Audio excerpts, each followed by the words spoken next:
Great. Welcome, everyone. Thank you so much for joining me and for my conversation with Eric Cramer on storytelling that creates trust. This is the second of 7 conversations that I am hosting in celebration of the 7th anniversary of Freedom, my branding and marketing consultancy. And I will put a link in the chat um, so that if you are interested in signing up for future sessions, you have that. And to kick us off and kind of get us in the right mindset, I wanted to start with a quick exercise called Chatterfall. So I'm going to give you a prompt, and then I want you to write your answer in the chat, but don't send it until I give you the go ahead, and I'll count down from 3. So the prompt is, I am interested in this topic because. So write that down in the chat. I'll give you about 30 seconds. And then when I say go, share it. Go ahead and share it in the chat.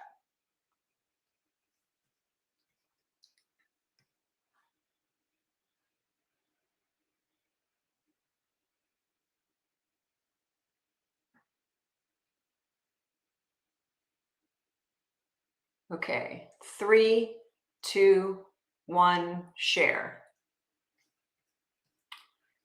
Oh my gosh. Oh, Andrew Rose, thank you. Anything that has to do with Dr. George and is attached to it is free. Who doesn't love a good story? Umari, I completely agree. And Mel, I want to make sure the stories I tell are interesting to others. I definitely agree. So with that, let's dive in. So to introduce Eric, I want to share 3 things that I find most interesting about him. As Chief Investment Officer at BIP Wealth, he takes a rigorous science-based approach to investing that is very different from, I think, what most of us encounter, which is kind of traditional stock indexing or picking, and definitely far from a phrase that Eric uses that I loved, the speculative frenzy that we've seen with crypto and other investments. I am also fascinated by his approach to the way that he makes choices around professional dress. And there's a question I have around that. So hopefully we'll get to dive into that a little more. And finally, his genuine passion and excitement for what he does. And his pursuit of what the data says in a field known for sales tactics. I think, Eric, I consider you a nerd, but I say that in the most loving way because I think of myself as a nerd too. I just love people who are just extremely passionate about what they do. And I was trying to think back on when we first met, and it was either college or graduate school for me. So it was a long time ago. And I think my dad introduced me to you. So we've known each other for a while. It has been a while. And every once in a while, I get the opportunity to reflect on people that I've known for decades now and the journey that we've gone through together and what could at least be called very interesting times in terms of what people have chosen to do or had to do with their money to keep advancing their cause. And probably everybody on the call today has been through some of that as well. Yep. So the first question I want to ask is really around your quarterly and annual reports. So and these are kind of webinars, or now I know they've gone back to in person, where you kind of present your take on what's happened, what's going to happen. And one thing that really struck me is that on the one hand, they are incredibly dense, full of abstract data, as financial data is. But I think the first time I really watched one, I was shocked that it wasn't mind-numbing. And in fact, it was the exact opposite. It was incredibly engaging. And I think that one of the reasons for that is that your reports are really stories that present a narrative around what happened over the last quarter and what your predictions are for what's ahead. So I wanted to know, what extent do you see yourself as a narrator who makes complex economic data accessible and interesting? Thanks, Leigh, and I guess those are terms that I would agree with. I am aware that I'm on a journey, really, and when the journey started, things were very different from how they are now. When I came into the position I'm in now about a dozen years ago, I inherited a protocol for how to do this kind of thing that I didn't like. And it wasn't a presentation, it was an email. And it looked a little bit like a white paper, or maybe a better term would be a term paper that you might have written in college. And I swear, remembering back, I think the text might have even been Courier. It looked like it got typed on a typewriter. And it was long, and it was hard, and it was dense, and it just took me a quarter or two to really wonder, is this effort even worth it? It wasn't much fun to write, and I doubted that it was much fun to read. And so we stumbled into this format that you're more familiar with, of the quarterly market report. And we got there through what I might call a baptism by fire.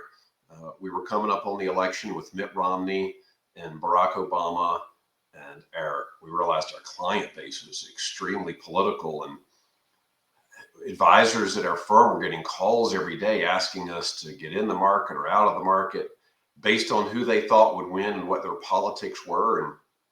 And it was just a really difficult time. And I began to realize we probably needed to get clients together in person and talk this out. And rather than ease our way into things, I mean, nobody at the firm had ever even done a presentation. I built this presentation. I said, let me just stand in front of clients and talk. And it was called Politics in the Stock Market. And we joked that if we were talking about maybe we should add in religion and sex as well if we really wanted to get people upset. But we were going to go talk about politics in the stock market in a very political time. And I came up with this 80-slide PowerPoint presentation that I had the wisdom to cut in half, and then just told a bunch of stories, and went back and told stories about things Nixon had said.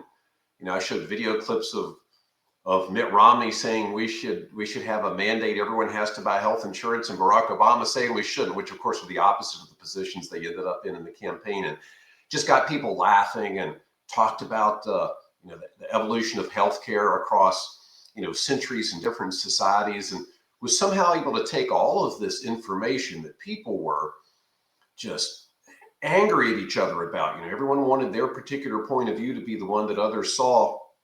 And I was able to just disarm people with this. And there was such demand for this presentation, I ended up giving it 13 times. Wow. And so then we stood back and said, well, that kind of worked. The phone call started. People realized we were just going to follow the data. We're evidence-based investors. I sort of tore apart some of the thesis that we had heard about who you should vote for and how you should invest under different circumstances. And our clients said, okay, well, we trust you. We didn't know any of that stuff. And that was kind of entertaining. So we're just going to let you do the thing we hired you to do. And so I said, okay, let's make this what we do every quarter now. Not realizing the burden I was putting on myself to every 90 days be ready to come up with another hour of presenting. And as that has gone through the years, for over a decade now, we've developed a mission. What are we really trying to do? What do we want to accomplish with this? Who's the audience? What are the rules? What can we say? What can we not say to get this across? But at the core of it all is something that you recognized, is that if you tell stories, you can allow people to lower their guard a little bit and accept information, things they didn't know, things they hadn't thought about. And we can kind of go through that journey together, rather than me just standing up with, showing charts and tables and beating people over the head with data. Right. I mean, I think you said some really many things that struck me. One is the importance of sort of experimenting and innovation, and kind of questioning what you're doing. Why are we doing this? Is it really helping us? Is there a better way? But then also the importance of bringing people together rather than having them kind of separate and in their own heads is really creating a shared experience can be really powerful. And then also, I think, establishing a mission for what you're doing, kind of to be able to give it focus. And I could imagine then that it's not just all on you, that because there's this shared mission that other people in the organization are supporting it, are helping feed it, are contributing to the reports every quarter. Well, sure. In fact, before each quarter, when I'm trying to figure out what it is I'm going to say, I'm going to all of our advisors and I'm asking them, what are your clients asking you about? What are they worried about? What are they excited about? These days it's more about what are you worried about?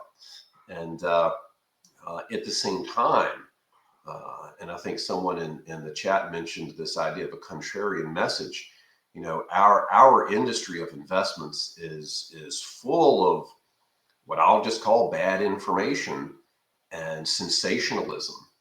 And if you turn on CNBC, if you look at other financial media, they've got their own agenda, which is to generate revenue. Those are businesses, and they like to get people excited about certain things and fearful of certain things. So, one of my goals, I mentioned that we have goals around this, is to actually deliver the contrarian message about so much of what sometimes maybe is just nonsense that people might have heard, that stirred them up, that made them want to abandon their financial plan. We've got a detailed plan in place for each investor.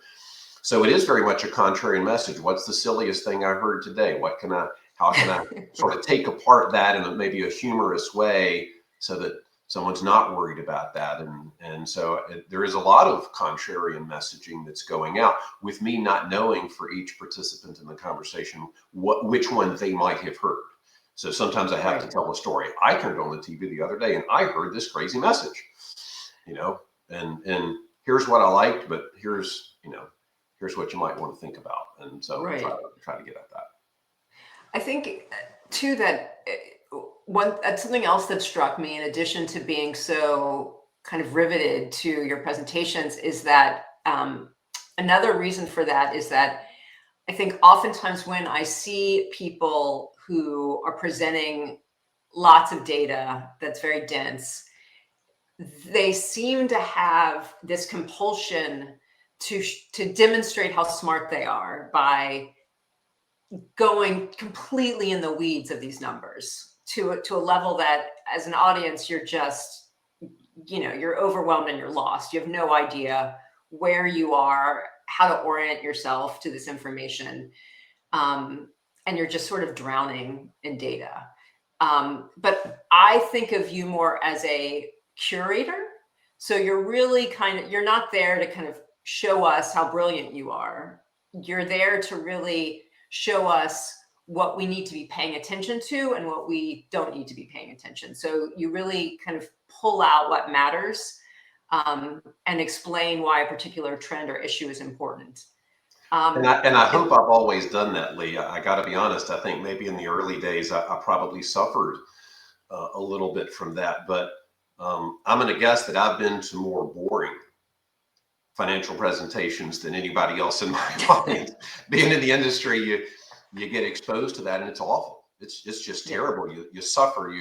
You suffer for the for the stress you see in an uneasy presenter, and then you suffer yourself if you're just being hit over the head with things. But the reality remains that for somebody that's devoting their professional career to understanding this, where they've their education is all around understanding these things, there's a lot of what we call informational asymmetry. There's a lot of things I know that the audience might not know. And so the easiest thing to think you should do is to stand up and in 60 minutes try to close that gap. Here's everything I know you might not know. Let me just tell you. But that's boring. I mean, it's agonizing to sit through. Nobody's really looking for that. There's got to be a message, somewhere in there. So even if I put up a slide dense with data, I might say, here's a slide dense with data. Here's the one thing I want you to get out of this. And and Right. bring it to life. That's not telling a story, but at least I'm letting the audience off the hook a little bit with all that data. Well, and I think it's a different orientation, that your orientation is really around your clients and the audience and what's going to help them in terms of make decisions or feel better about the decisions they've already made.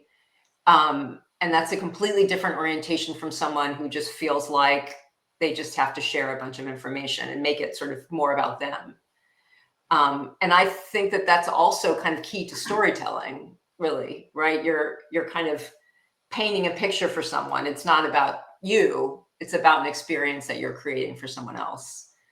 True. And you know, people come at the presentations today sort of ready to talk about their politics, talk about their point of view. They want to respond in a way sometimes where they get to express themselves. And I think core for me in interpreting this experience, Leigh, is to realize it is a dialogue. It is a collaboration. I may have things that I want to say, but I can do the same presentation to two different audiences, and they're going to react very differently to things. And honestly, I think I've learned something from the audience in every presentation I've ever given.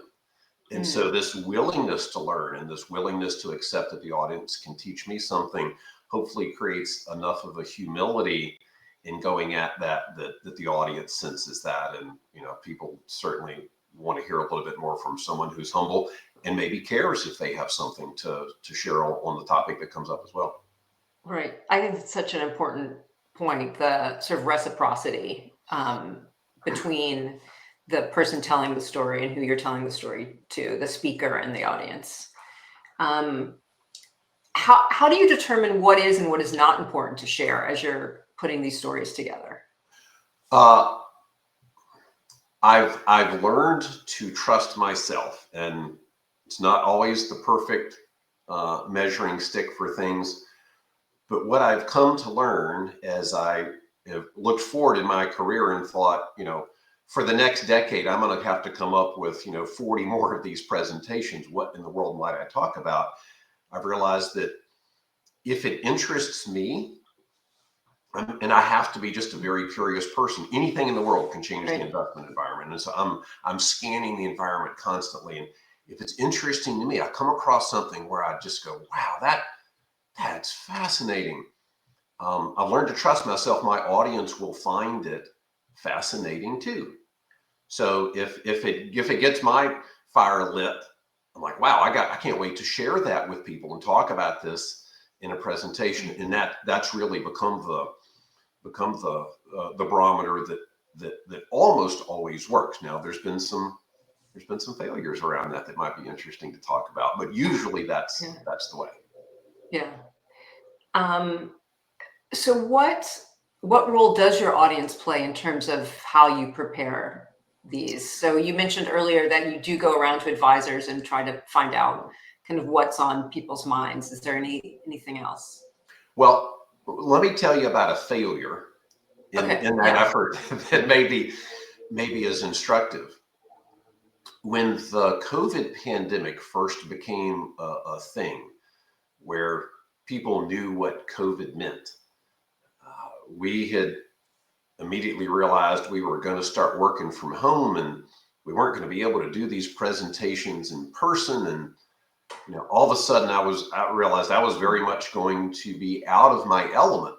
I tried to take all the rules that I thought I'd learned over the years and translate them into a forum like this. And just to let you know, we had been doing webcasts every quarter for years, and sometimes we'd have one or two people on them. We might have 50 people in person. We'd do the webcast, and we'd have one or two people show up. I even did a couple where nobody showed up. So we did the recording, we sent it out. Nobody wanted to do a webcast. Everybody wanted to do things in person. But one quarter, we kind of did what I might call the COVID special.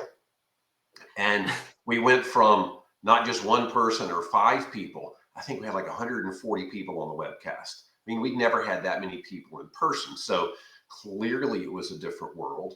But what I didn't do was properly anticipate just how different it was going to be. People couldn't really see me. It didn't really matter how I was dressing. I couldn't have eye contact with the audience. And I made a mistake too. I thought, here's all this interesting information. Let me just tell everybody. Surely people must be as interested in all of this data as me. Because I mean, aside from all the tragedy that was occurring, this is a pretty factually interesting time to live through. And I had all this data, and I began presenting it. And it wasn't about stories; it was just about the data. I mean, I couldn't figure out a story to tell. And rather than disarming the audience, I think I began to even maybe provoke them a little bit. I frankly had no idea that I was stumbling into politics. I didn't realize the political angle around COVID issues and vaccination, and what did you even call the disease? And it was from China, and what did that mean? And I just tripped over every tripwire, set off every explosion you could. And I was just used to having the trust of my audience, the trust that I earned in person. And so it was quite the rude awakening for me to realize that presenting in a webcast is very different. I couldn't rely on all the skills that I'd developed in the past. And since I didn't have that storytelling, it was, here's all this new data. Aren't you interested in the data too?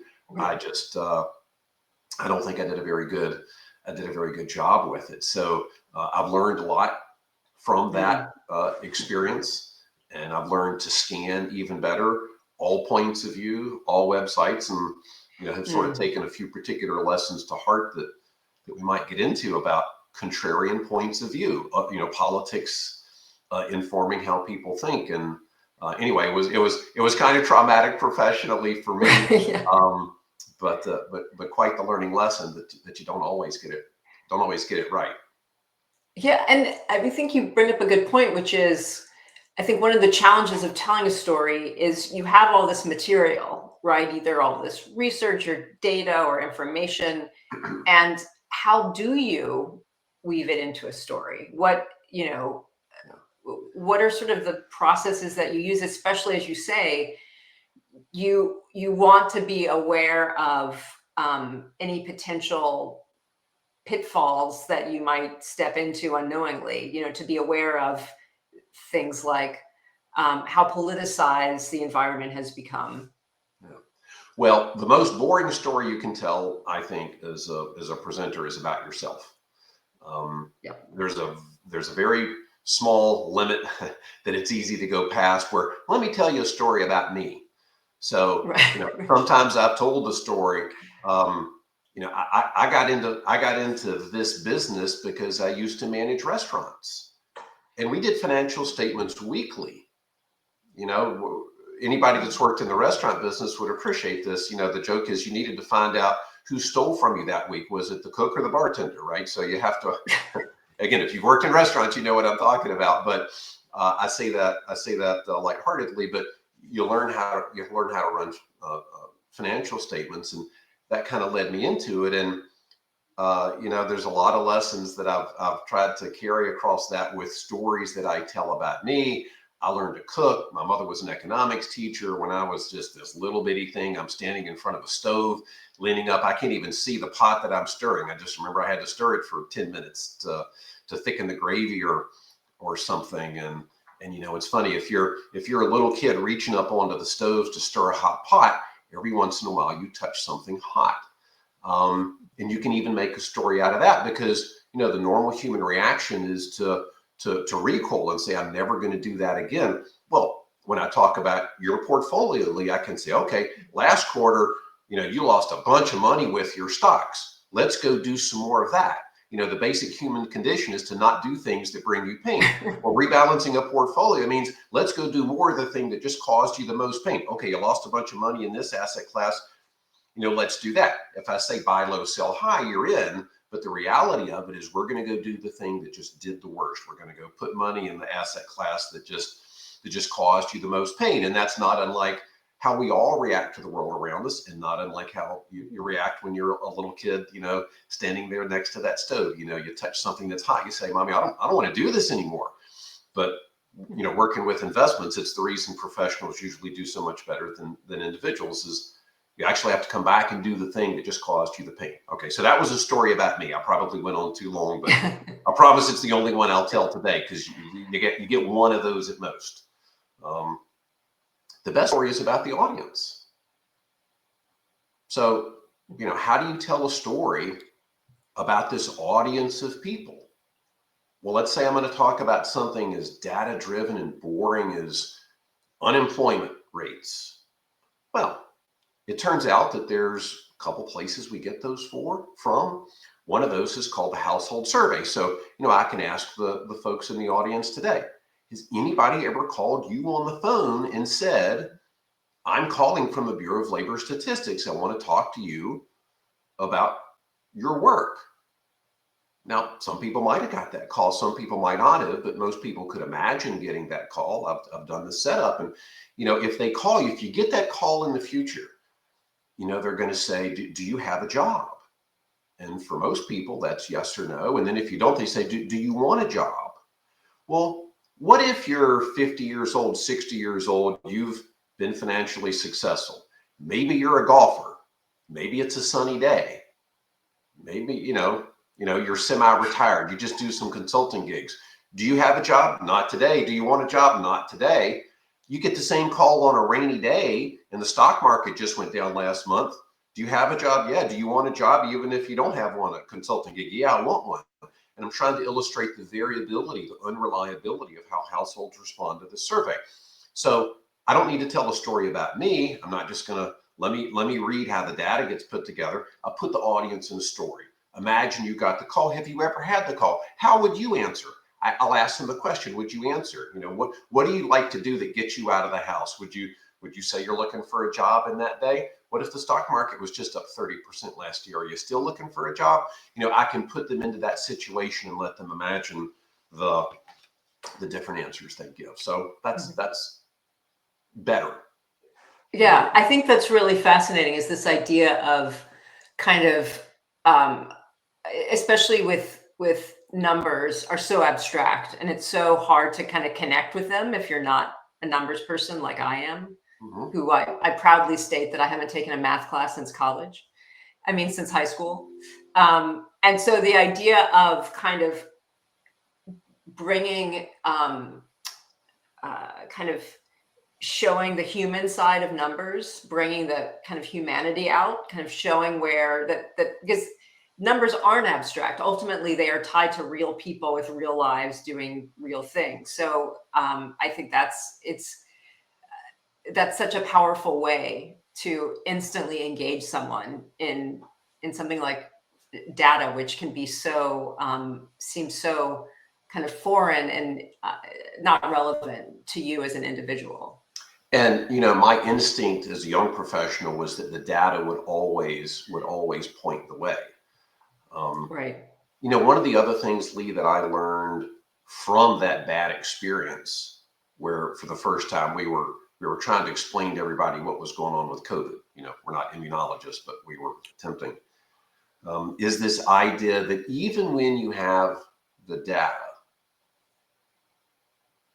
there are multiple truths to consider.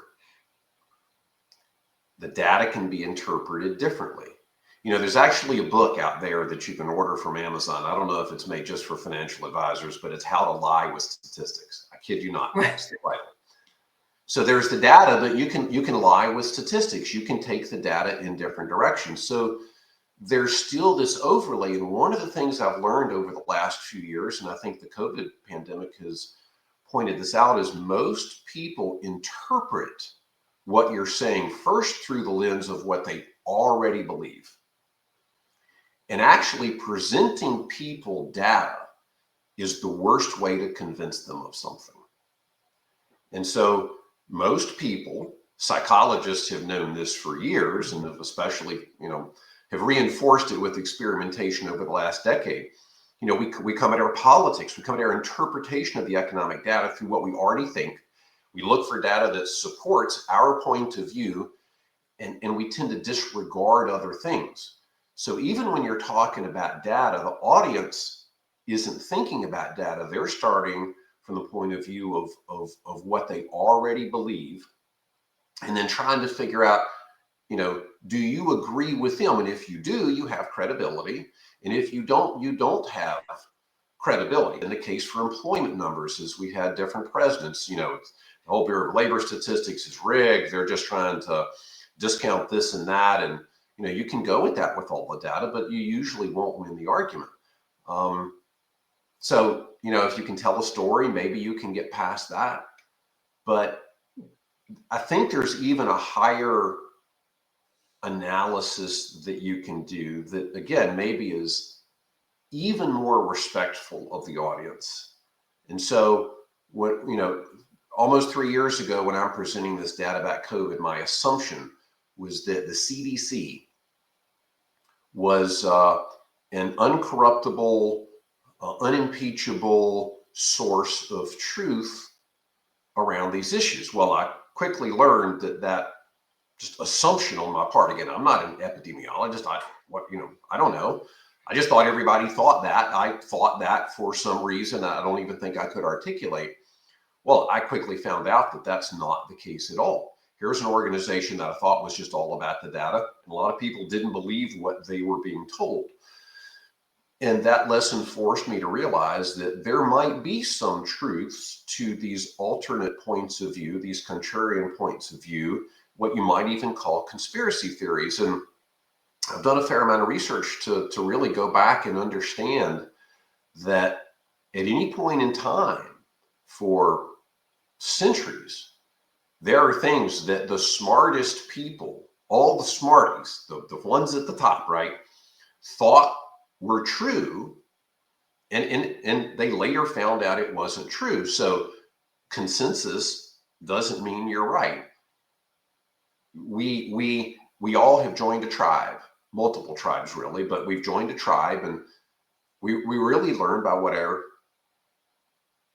tribe thinks, and then we sort of go down from there. We're emotional animals, no matter how smart we think we are. And so every day that I go scan CNN and CNBC for news, I also go to Huffington Post, and I also go to Fox News, and I got to scan everywhere because I need to respect my audience. Now, there's another type of story you could tell, and if I can, I'll tell a little bit of story to maybe illustrate that point. But think about for a minute. I'm a bit of a space nerd. I'm a nerd. I'm a multi-dimensional nerd, right? But I'm also a bit of a nerd. So, if you think about it, we've known there were 5 planets since human beings could look up in the sky. The first planet, Mercury, was too small and too close to the sun, but Venus, Earth, Mars, Jupiter, Saturn, you can just see with the naked eye. So the ancients knew about those 5 planets. So the smart people knew there to be 5 planets, and we've known that for thousands and thousands of years. But just imagine in the 1600s, there was this new invention called the telescope, and all of a sudden there was this planet called Mercury. There was this new technology. And so now instantly all the smartest people were wrong. There weren't 5 planets. The 5 planets we always knew. There's 6.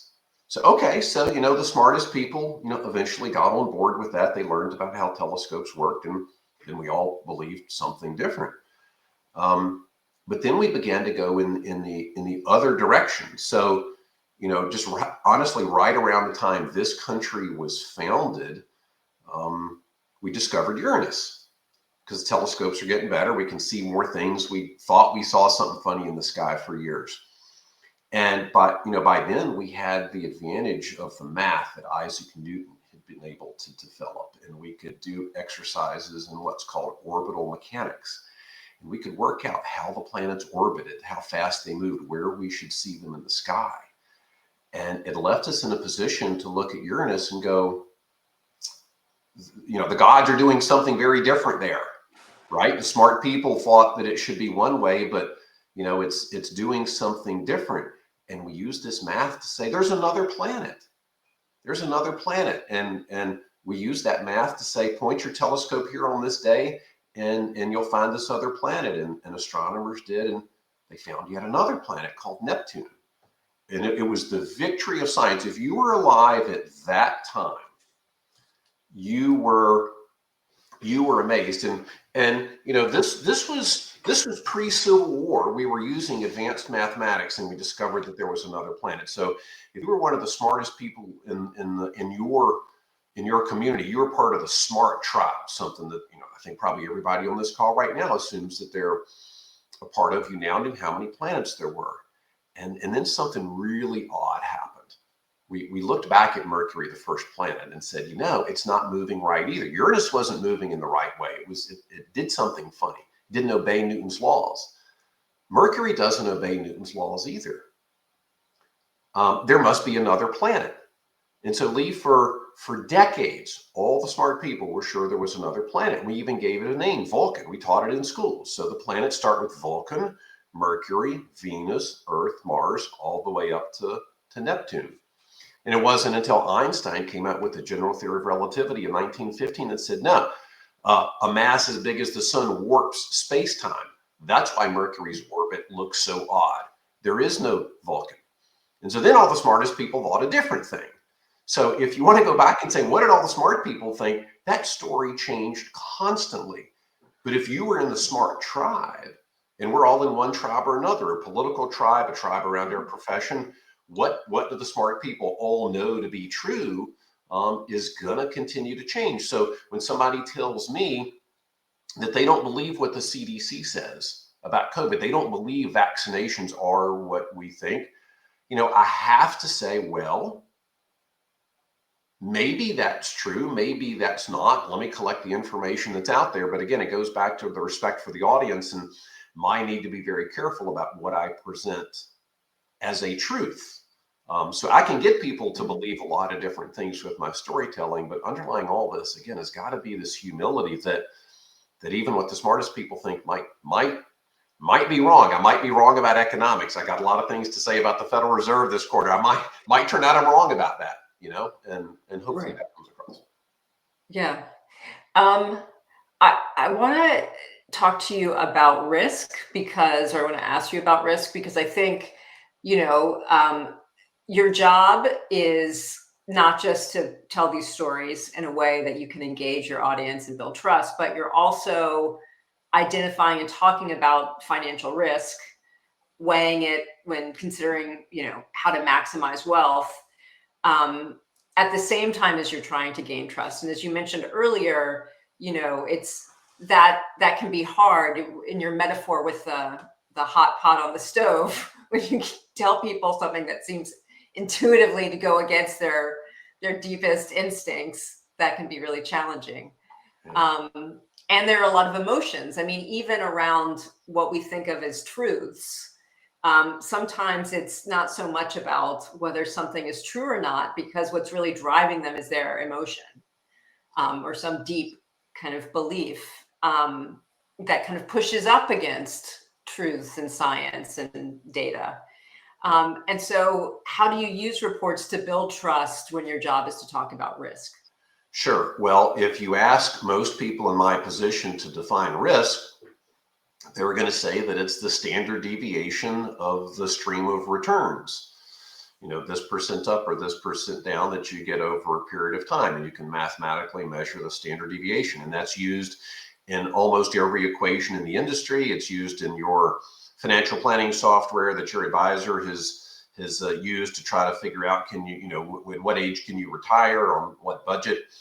But I've yet, Leigh, to ever have an investor or client ask me what's the expected standard deviation of their portfolio.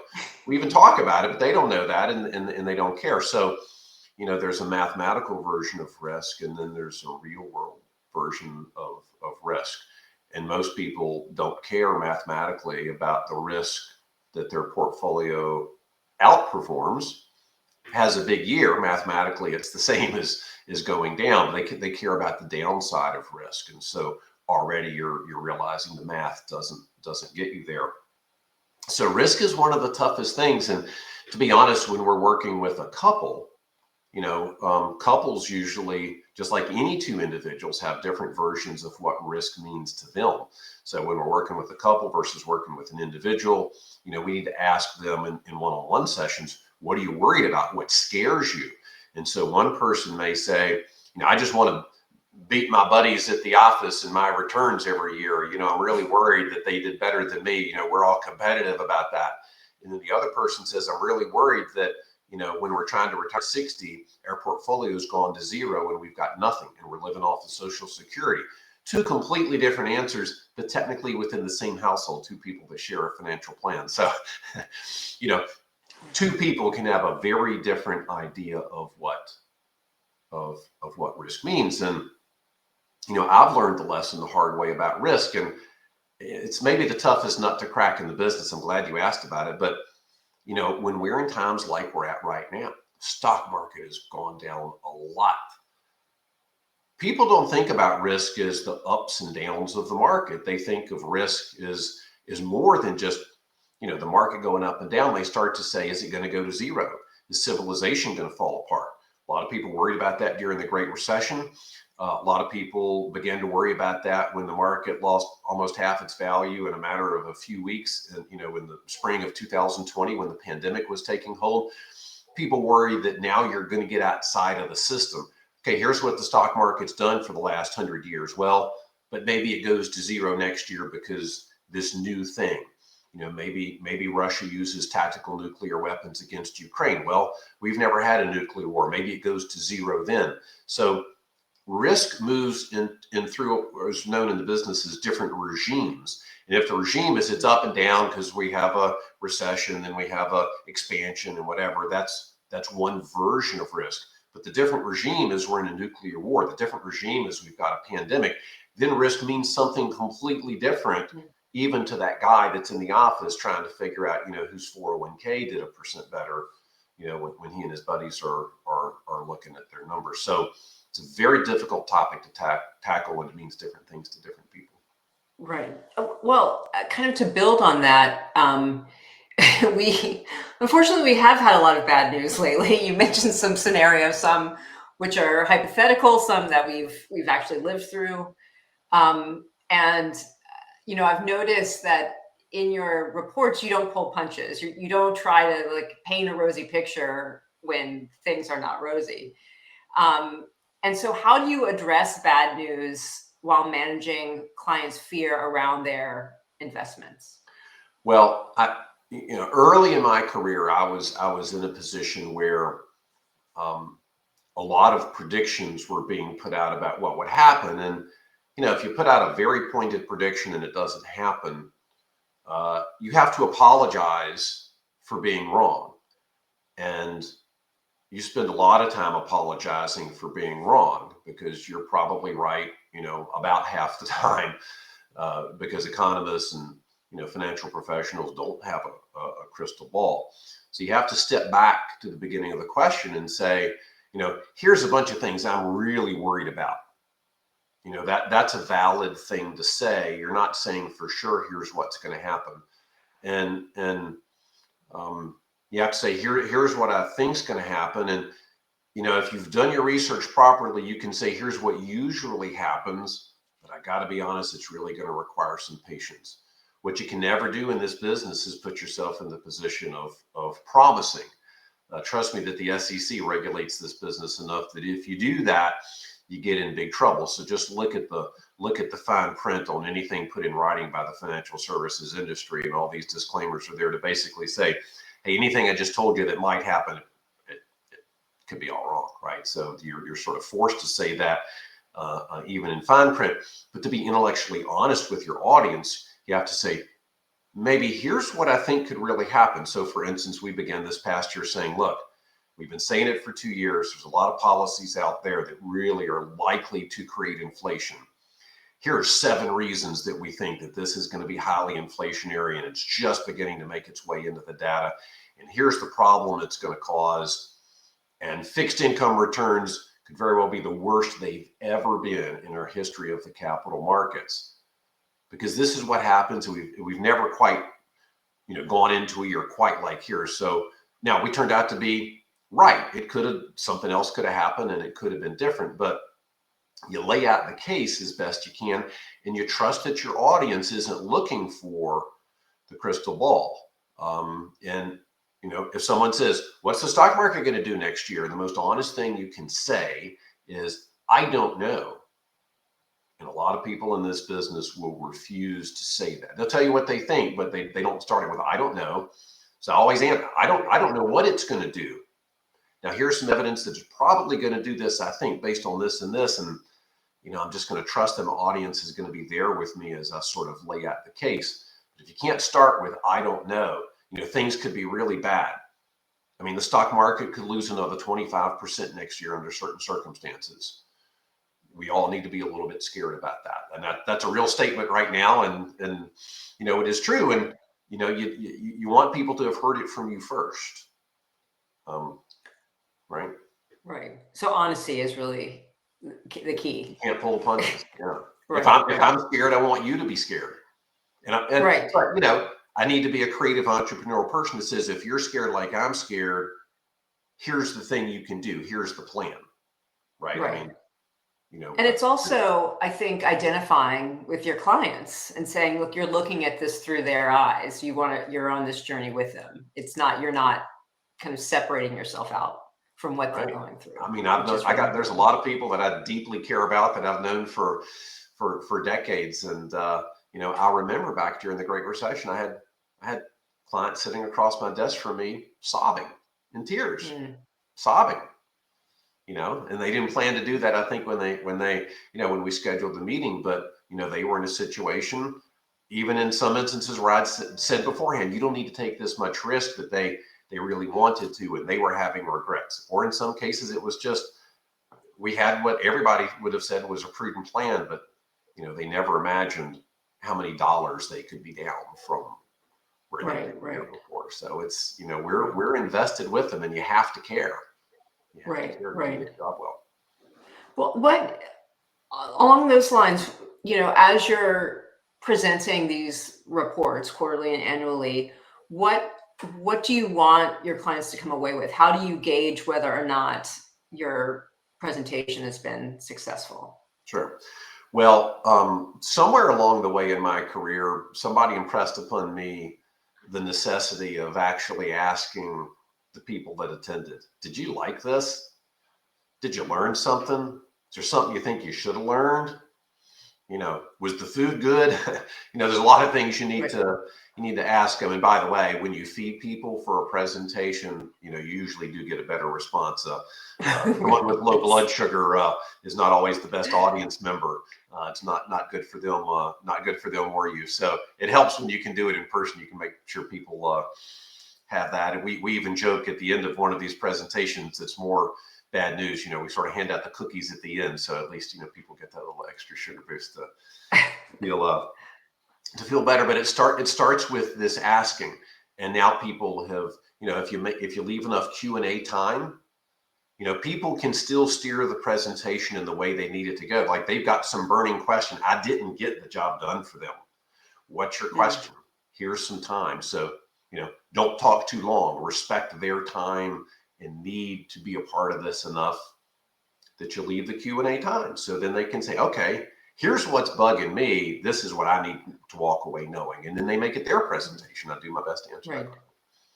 I think that's such an important point, because I think, again, so often when, if our job is to tell a story or persuade people or get information out,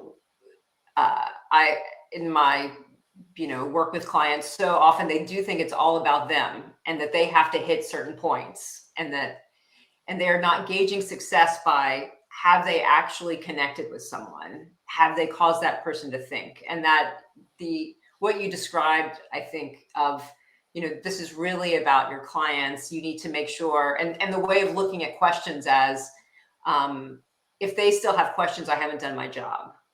So I need to be able to have space for them so that I can actually accomplish what I need to, I think is a really wonderful way to look at a Q&A session, which is usually something that's just kind of mindlessly tacked onto the end of a presentation and not really thoughtfully.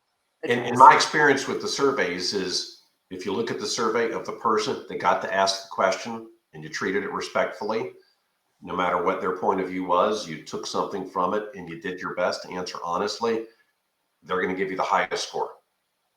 For sure. They're the most pleased. Really, they got to talk. They got to say what they needed to say, ask their question. They're the most pleased. They're the person that comes up and gives me a hug at the end of the presentation. That was great. I'm so glad I came, because they got that respect. Yeah. And I think that's so important to think about is that, and you talked about this earlier, that it's a relationship. Every presentation is a relationship, and you need to make sure there is that balance. It's really important. So I'm going to ask one more question before I open it up to questions, but to kind of end on a fun note. So I think one of the first times that we talked, you had told me about how you approach professional dress, and I was just fascinated because if you know me, you know that I love fashion. I love clothes. I don't take it lightly. I think that there's a power in clothes in terms of the perception that you create, all of those things. So can you share with us kind of your philosophy around that?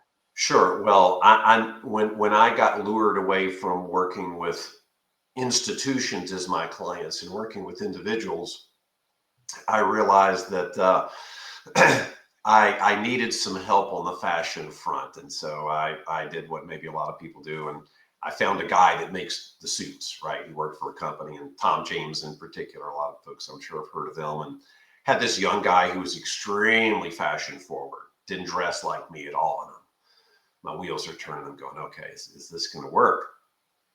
And it started with me, Leigh, saying, look, tell me the brutal, honest truth. Imagine you're in an elevator with me. Here's how I'm dressed today. You're looking over.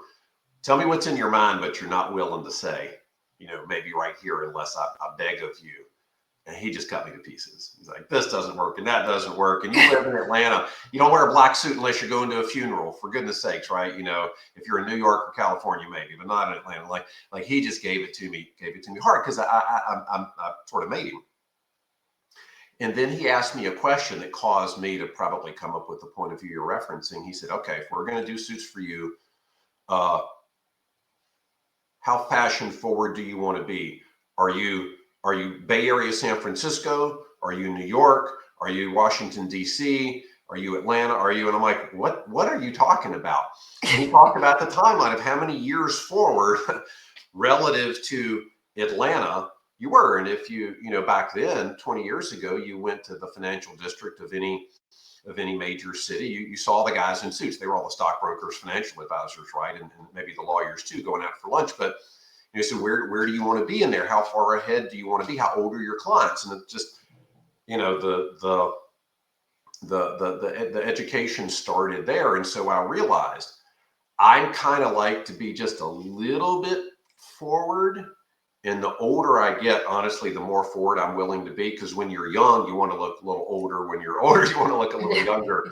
I want people to think I'm still going to be around, for a long time to come, even though I'm in my mid 50s. But you don't want to dress New York fashion forward. You don't want to dress California fashion forward. In Atlanta, at least, people won't trust you for the most part. But you don't want to lag too much because you'd like to wear your suit for maybe a couple of years before you throw it away. So there's this whole calibration about your clients. You kind of want to look like your clients. And of course, there's going to be a range there. I only remember my dad ever having one suit. And when it was time to put on his good suit, I guess he had a bad one too, right? He put on the good suit. I think it worked for 30 years. Most of us have more than that now, or at least, maybe it's not so many suits now, but so I've sort of got some that are a little more fashion forward. So it kind of depends on the audience. But, it's funny. It was when I thought we might talk about this, I began to realize, actually, the older I'm getting, the more I'm trying to look a little younger, trying to be a little more fashion forward. But if you get ahead of your clients, at least in this business, they don't trust you. And I need people to trust me. It's the most important. And it's what we've probably talked about through the whole presentation. So you communicate that with fashion. And I think I think the reason why that story stayed with me is how important even your appearance is, right? Because especially in finance, you don't want to be a distraction, right? You don't want someone kind of looking at your clothes and thinking, well, this guy doesn't know what he's doing, or, oh, he must be a risk taker, or whatever. There are all sorts of associations. And I think it's something that is important to think about, that clothes aren't just these kind of meaningless choices we make every morning as we And I get saw a dressed. funny comment there. I dress down to be underestimated, which I think is really funny. The joke in this business is that you dressed really well because you want to justify the fee people are paying for you, right? You need to look important to justify the fee you're charging people. So, but yeah, there's so much that goes into that. Those judgments around people, they judge our weight, they judge by our hair, they judge by our dress, they judge all these things. So you can, it's a minefield out there. Right. Well, thank you so much, Eric. Does anyone have any questions?